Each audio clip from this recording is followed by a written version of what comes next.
Vamos a consultar a la doctora Susana Frutos. Ella es doctora por la Universidad Nacional de Rosario, directora del doctorado en Comunicación Social de la Facultad de Ciencia Política y Relaciones Internacionales de esa universidad. Susana Frutos, Marina Chiaramonte y el equipo de la García te saludan. ¿Cómo te va? Hola, ¿qué tal? Bueno, estábamos tratando de entender qué es esto de la campaña sucia, cómo utilizan ciertos personajes de la política el uso indebido, yo diría a veces, de hacer política para enrostrar al otro, para, digamos, evitar el triunfo del opositor de una manera poco ética, como por ejemplo, parecería ser en este caso, utilizando el nombre de Daniel Filmus para hacer llamados que no partieron del comité de campaña de Filmus. Bueno, sobre esto te queríamos hacer escuchar, antes que nos des tu opinión, algunos audios más que tenemos de lo que era esa campaña y que después charlemos sobre el tema, ¿te parece? Bueno, cómo no. Dale. Hola, te llamo para contarte un poco sobre nuestro candidato Daniel Filmus. Daniel militó en el peronismo desde la universidad. A fin de los 80 fue director general de educación de la ciudad, designado por el intendente Grosso. Después volvió a trabajar por los porteños como ministro de educación de Aníbal Ibarra. Ya es hora de que un verdadero peronista vuelva a gobernar la ciudad. Este 10 de julio llenemos las urnas de votos peronistas por Filmus Tomada. Vecino, es importante que escuches este mensaje. Si sos parte de la familia trabajadora, tenés una opción para la ciudad. Filmus Tomada. Carlos Tomada, como ministro de Trabajo, siempre estuvo del lado del movimiento obrero organizado. Es por eso que desde la CGT y con el compañero Moyano vamos a trabajar con todas nuestras fuerzas por Filmus Tomada. Si estás con los sindicatos, estás con Filmus. Hola, te llamo de parte de Aníbal Ibarra para contarte que nuestra lista de legisladores, encabezada por Aníbal, ha decidido apoyar a Daniel Filmus como candidato a jefe de gobierno. Daniel fue nuestro ministro de Educación y sabemos que va a hacer un gran trabajo como jefe de gobierno. Por eso, este 10 de julio, votá Ibarra legislador, Filmus jefe de gobierno. Con Filmus, vuelve Aníbal. Bueno, Susana, esto es parte de la campaña que denunció Daniel Filmus contra su persona. Bueno, ¿cuál es tu análisis? Mira, la posibilidad de hacer un análisis incluye distintas ópticas, ¿no? Lo que vos señalás muy bien tiene que ver con lo ético y creo que es lo primero que tenemos que enunciar, ¿no? Yo creo que el problema ético incluso puede ser visto, digamos, desde el punto de vista nuestro, de profesionales de la comunicación, concerniente al aspecto discursivo incluso, ¿no? Porque vos, fíjate que ellos, no es en el caso de las dos que vos me hiciste escuchar, pero por lo que he leído en los diarios, ellos planteaban incluso preguntas, o sea, planteando una pregunta, aparecía encubierta, digamos, una campaña de difamación, ¿no? Así es, sí, cuando lo consultaban la relación con Joclender, por ejemplo, en relación al padre. Sí. Exactamente, porque lo que está en juego aquí, entonces, desde el punto de vista propiamente discursivo, digamos, es el régimen de verdad de esas enunciaciones, ¿no? Y este es un problema ético, fundamentalmente, y también está en juego el lugar de los sujetos, tanto de los sujetos discursivos en ese caso, como de los sujetos empíricos. ¿Quiénes son las personas físicas que están detrás de esta estrategia, no? Esta es una pregunta que nos tenemos que hacer. Hay algo así, yo no entiendo, ¿no? Porque no soy abogada, pero hay algo así como una especie de falsificación de la identidad. Digamos, cuando alguien está poniendo en juego una campaña, está diciendo, te hablo de parte de Filmus o te hablo de parte de Ibarra y esto no es verdad, digamos, ¿no? ¿Cuáles son las posibilidades de abordar esto desde el punto de vista ético? Porque creo que es decir, los que trabajamos siempre con investigación empírica, digamos, sabemos que es muy, muy importante cómo circula la información, digamos, que la información que hay, digamos, que circula entre las consultoras, los ciudadanos, los políticos, los medios, ahí hay una circulación permanente, ¿no?, de información. Y en relativamente uno tiene que estar pensando todo el tiempo que esa información que circula tiene que estar atravesada por una conducta éticamente intachable Porque, por ejemplo, nosotros no se nos pasa por la cabeza hacerle una encuesta a una persona y luego divulgar esa información. El ABC de la ética de alguien que hace encuestas es nunca, digamos, se sale de esa confidencialidad que se le está planteando de inicio a la persona que se entrevista, por ejemplo. Porque incluso nosotros antes escuchábamos, antes de ponerte voz al aire, escuchábamos algunas en donde lo que estaba denunciando Daniel Filmus era que se daba no solamente la identidad de la persona, sino además su ideología, a qué ideología pertenecían, se les hacía ese tipo de pregunta. Entonces ya ahí... Claro, pero lo que yo digo es que es encubierto, digamos, pareciera como que la estrategia es de obtención de información, cuando lo que en realidad está sucediendo es que ellos quieren introducir información, ¿no? Entonces, por eso digo, hay como ciertos planos aún desde el punto de vista ético, porque pareciera que esto de la circulación de la información es algo que es aséptico, y en realidad no es así, está atravesado por prácticas profesionales que o se vinculan con la ética o están reñidas con la ética, pero esto pasa con un abogado, un médico, un ingeniero, cualquier tipo de profesional, digamos. ¿Y por qué crees que Sí, discúlpame, ¿por qué crees que la ética está tan en caída libre en este momento en la política, en algunos sectores de la política nacional? Claro, yo creo que esto habla fuertemente sobre la regulación de este tipo de actividades en nuestra sociedad. Es decir, concretamente las campañas políticas tienen una regulación muy tenue en la Argentina. Nosotros vemos que incluso en los países centrales es mucho más fuerte la regulación que existe. Esto por un lado. Me parece que en un contexto como el que nosotros estamos viviendo, donde hay una judicialización de la política, ¿no? Donde muchas veces se utiliza la judicialización para impedir la aplicación de leyes sancionadas y a veces con amplísimo apoyo de la sociedad civil, como es el caso de la ley de servicios de comunicación audiovisual, por ejemplo. Y en este caso concreto, me parece que deberíamos decir qué bien que se puedan exponer este tipo de situaciones ante un juez.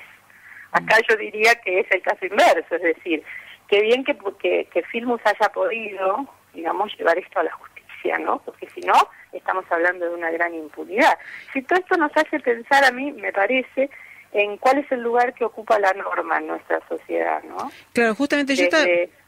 Discúlpame, pero yo justamente estaba y te quería preguntar sobre esto, porque esta cuestión de regular, de normativizar, en la Argentina está bastante deteriorada, sobre todo los 90 lo deterioraron bastante, ¿verdad? Porque el que regulaba y normatizaba era el Estado y el Estado era lo malo. Entonces había que privatizar. ¿Cómo se hace para revertir esa situación? Yo creo que desde, toda nuestra historia, ¿no? Desde evadir impuestos hasta ejercer estas presiones sobre un electorado de lo que estamos hablando ahora, son acciones que se inscriben en un horizonte de sentido atribuido a la ley. Esto tiene que ver con la cultura política y esto tiene que ver con nuestras costumbres y nuestra propia cultura como sociedad, digamos, ¿no? Que por supuesto que, como siempre decimos, no es que toda la sociedad es igual, ¿verdad? Yo me gustaría ver, digamos, cómo ha sido elegida la muestra, digamos, o el conjunto de población, mejor dicho, a que dirigieron esas llamadas, ¿no? Uh-huh. Que seguramente está muy pensado desde el punto de vista sociodemográfico, ¿verdad?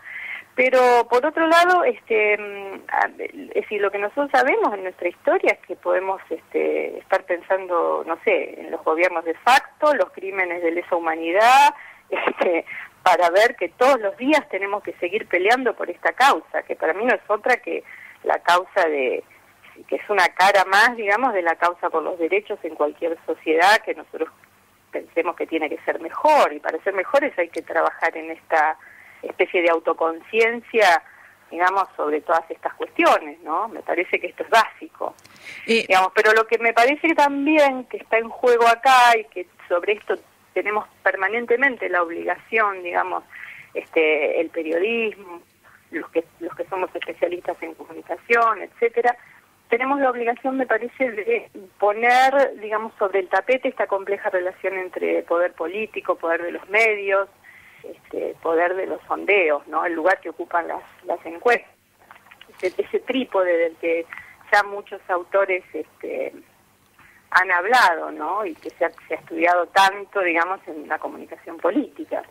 Sí, estaba pensando justamente esto que vos ponés acá, el poder de los sondeos, que es algo que realmente los medios de comunicación dan poco o tratan de enseñarnos pocos de qué se trata y cómo manejarlo, ¿no? Y ahí el funcionamiento de todo esto que vos estabas planteando. Pero te quería hacer escuchar otro audio donde... Sí, discúlpame, te interrumpo un segundito. Sí. Esto lo que pasa es que tiene otro costado, ya que lo decís, que es importantísimo, que es el costado de lo metodológico, ¿no? Cuando vos decís que poco nos informan, que poco sabemos, es esta cuestión de pensar que hay algo ahí que no se sabe y que es un saber que bueno, les está otorgando un cierto poder justamente, y bueno, es una cuestión de técnicas, de aplicación de técnicas, es decir, tampoco es ninguna ciencia, digamos, la estadística, con todo el respeto que me merece la estadística, pero es una sociotécnica, ¿no? Ni siquiera hay un planteo de teorías, y o sea, en la aplicación de las técnicas uno puede estar ejerciendo este tipo de de acciones que estamos discutiendo ahora, ¿entendés? O sea, ese es otro costado, digamos, cómo la técnica se involucra con esto de la ética, con la cuestión de la política, con la cuestión de los medios, es decir, todo esto que circula en el espacio público. Bueno, no, perfecto, porque entonces sí, escuchamos esto y seguimos analizando el tema. Lo estamos llamando para hacer una encuesta. Le agradecemos su colaboración. ¿Usted cree que el movimiento obrero organizado debe ocupar puestos en el gobierno de la ciudad cuando gobierna Daniel Filmus? Sí, marque 1. No, marque 2. Algunas personas dicen que la única forma de acabar con los piquetes es elegir a Filmus para que los controle con la ayuda de Moyano. ¿Está de acuerdo? Sí, estoy de acuerdo. Marque 1. No, no estoy de acuerdo. Marque 2. Algunos creen que Eve de Bonafini fue estafada por Soclender para que con esa experiencia pueda ayudar a Filmus a realizar un buen plan de viviendas. ¿Está de acuerdo? Sí, estoy de acuerdo. Marque 1. No, no estoy de acuerdo. Marque 2. Bueno, Susana, esto quizás es lo que vos decías de la inducción, ¿no? Esto es un caso clásico de preguntas que están afirmando en realidad, ¿no? Fíjate que todas las preguntas que hacen, ellos quieren que se trastoquen y aparezcan como afirmaciones. Es decir, en el fondo lo que hay ahí, te digo desde el punto de vista teórico, es una cuestión bastante trabajada, viste, en todas las teorías de la aguja hipodérmica y en todas estas teorías más de tipo conductista o funcionalistas, de pensar que, bueno, que penetrás de esa manera y tanto penetrás por distintos medios que a la larga tenés éxito. Yo no estoy diciendo que no haya tenido éxito. Hemos visto que efectivamente ha tenido éxito. Lo que pasa es que lo que acá está en juego es que nosotros como sociedad tenemos que debatir si estas cosas se pueden permitir o no se pueden permitir, nada más, ¿no? Y porque después, bueno, ¿qué es lo que pasa con el electorado? ¿Por qué ciertos sectores de la sociedad apoyan o no apoyan a un determinado candidato? Nosotros acá en Santa Fe lo vivimos también, justamente con el caso de Delcel, ¿no? Que Delcel salió con una cantidad de votos que ninguno de nosotros esperaba, ¿no? Y bueno, y son cosas de este orden, digamos, donde efectivamente lo que sucede es que la acción de votar es una acción muy compleja, digamos, y entonces por eso habría que regular mejor las campañas, porque precisamente esa complejidad habla de una cierta vulnerabilidad a la hora de las influencias que se ejercen, y entonces donde hay un manejo poco transparente, digamos, de algo tan importante como es el lenguaje, porque convengamos que los sujetos sociales se constituyen fuertemente para el lenguaje. Entonces, si hay una cuestión así, donde alguien no dice quién es, ejerce una pregunta, enuncia una pregunta, mejor dicho, y esa pregunta, en realidad, lo que lleva implícita es una afirmación, para que esa afirmación penetre, digamos, en el raciocinio, de alguna manera, de la persona que tiene que votar, más allá de que uno no acuerda, digamos, con la teoría que subyace a esto, ¿no? Que es la teoría de estar bombardeando permanentemente, entendiendo que las personas se van a regir únicamente por lo que escuchan en los medios o alguien los llama por teléfono y les dice. Pero yo creo que hay otras variables que juegan y que son muy importantes a la hora de esta toma de decisión. Pero hay sorpresas, y las sorpresas muchas veces, o casualidad, aparecen de la mano de estas acciones vinculadas a personas que vienen del mundo empresario, del mundo de la farándula, etcétera, donde lo que queda rezagado es la política en última instancia, ¿no? También eso es lo que tenemos que discutir, también eso es lo que como sociedad tenemos que pensar, qué lugar les damos a los partidos políticos, por qué la política aparece siempre tan descalificada, justamente desde la derecha, es que la descalifican, ¿no? Uh-huh. En fin, yo creo que es un debate muy importante y que creo que es una causa, creo que hay que seguir esclareciendo desde los medios fundamentalmente, ¿no? Susana, ¿cómo estás? Gabriela Diquero te saluda. Vos sabés que yo estaba escuchándote atentamente, yo recuerdo que en los 4 años de la licenciatura en publicidad nos daban clases de ética, lo que se podía, lo que no se podía hacer, cuando estudiábamos las leyes de habeas data, esta cuestión de legitimar la publicidad con la responsabilidad de la comunicación. ¿Cómo ves desde la universidad que se le puede decir al alumno que un publicista puede triunfar sin este tipo de especulaciones sucias que a veces utiliza el mundo mediático y ahora inclusive también metiéndose con la política? Qué difícil que es ponerlo a Durán Barba como un perdedor porque no utiliza la ética frente a un alumno que lo que quiere es triunfar siendo licenciado en publicidad, por ejemplo. Bueno, lo que sucede es que esto es epocal y uno no puede ir contra la corriente sabiendo que, si uno sabe que tiene consecuencias y que el argumento que tenemos nosotros a lo mejor no es el argumento grande, sobre todo los sectores medios de la sociedad, digamos, donde triunfar y tener éxito es el valor más importante. Yo lo que creo es la lógica que subyace en las prácticas que se llevan adelante en las agencias de publicidad, por lógica, ya que son absolutamente vinculadas a la cuestión del mercado, digamos, son lógicas con arreglo a fines, es decir, son lógicas, como decía Habermas, ¿no? Es decir, son esas lógicas que están en la base de aquello que yo tengo que hacer cuando quiero obtener algo, ¿no? Tienen una cierta inmediatez, son lógicas más vinculadas al hacer empresarial que a la cuestión de la política. Por cuestiones epocales, hoy casi todas las campañas políticas están dirigidas por agencias de publicidad. Los somos analistas de discurso político o asesores de discurso político, se nos escucha de otra manera, digamos.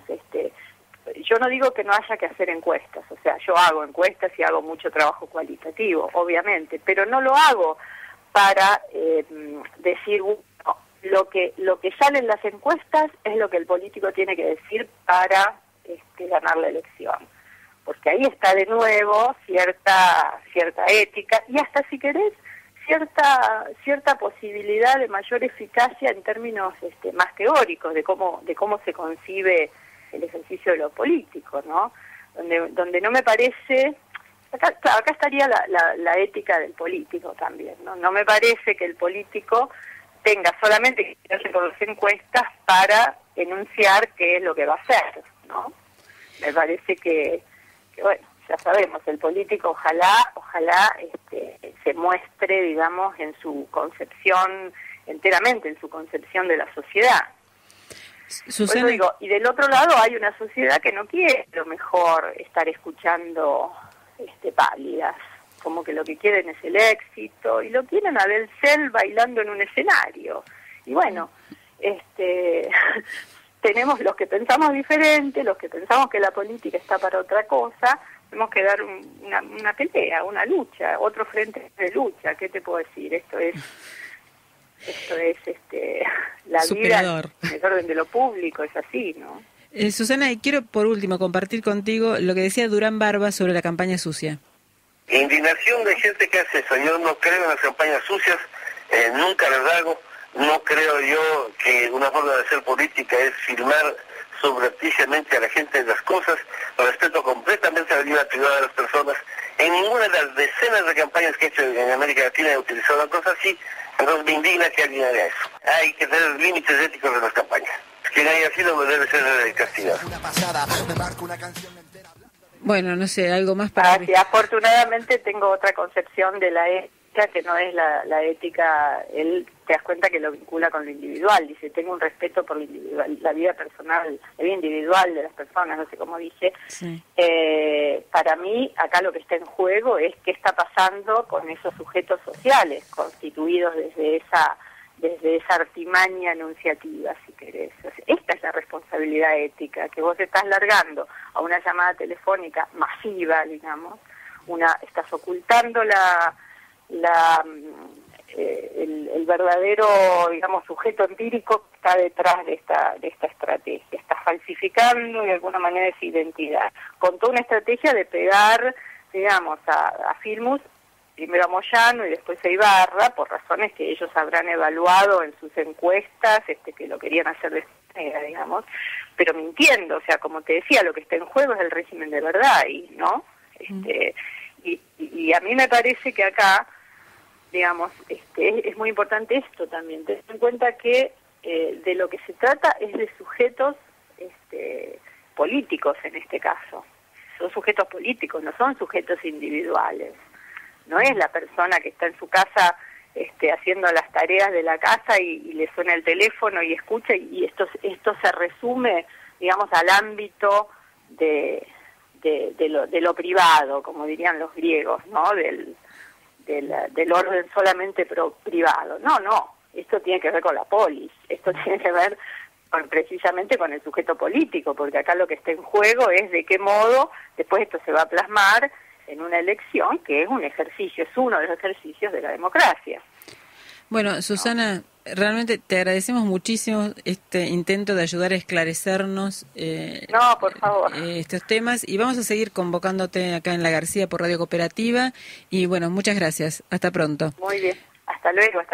Susana Frutos, doctora en Comunicación Social por la Universidad Nacional de Rosario, directora del doctorado en Comunicación Social de esa universidad.